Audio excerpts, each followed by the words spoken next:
Assalamualaikum warahmatullahi wabarakatuh.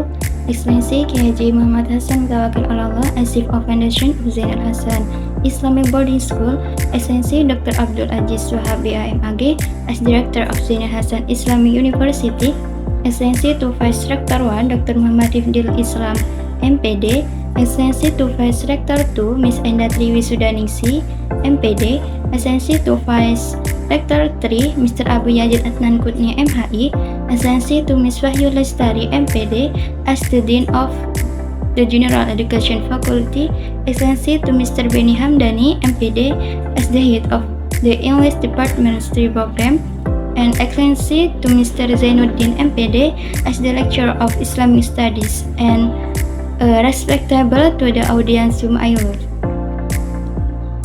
First of all, let's pray and thanks unto our God Allah SWT who has been giving us mercies and blessing so we can carry out our daily activities. And secondly, may salawat and salam always be given to our Prophet Muhammad SAW who has guided us from the darkness to the brightness, from stupidity to the cleverness, and from the era to the Islamic era. Okay. Here I will explain about Islamic study methodology. The first, understanding methodology.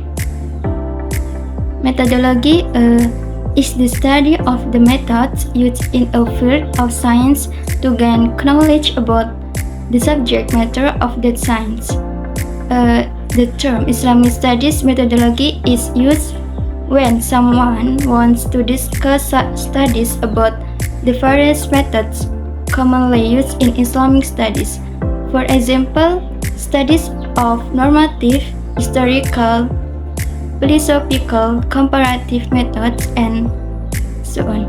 Islamic study methodology recognizes that these methods are only theoretical. Someone who studied it also hasn't used it in practice.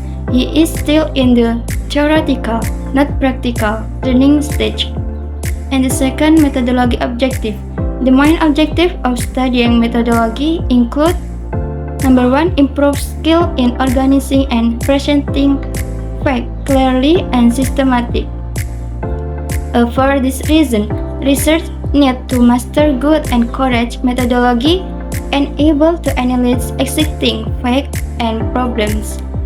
And number 2, improve the ability to use fact to strengthen general conclusion drawn from fact or to support recommendation. And number 3, distinguishing fact from opinions, harmonizing term or words, emotive into referential words, as well as learning to eliminate opinions which is without supporting evidence. And last, increase knowledge about research mechanisms. And the third, methods of understanding Islam. The Islam study methods in more detail can be described as follows. Number 1, methods of science.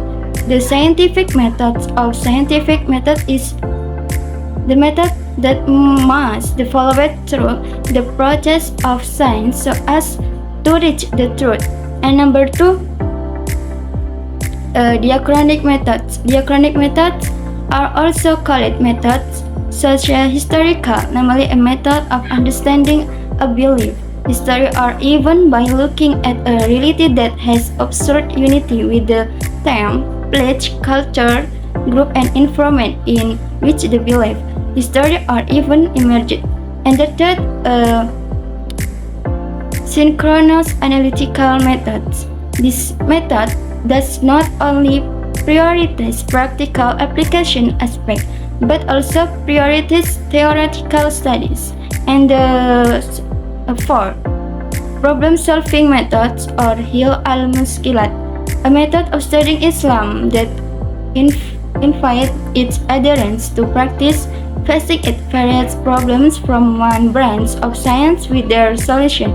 And number 5, empirical methods.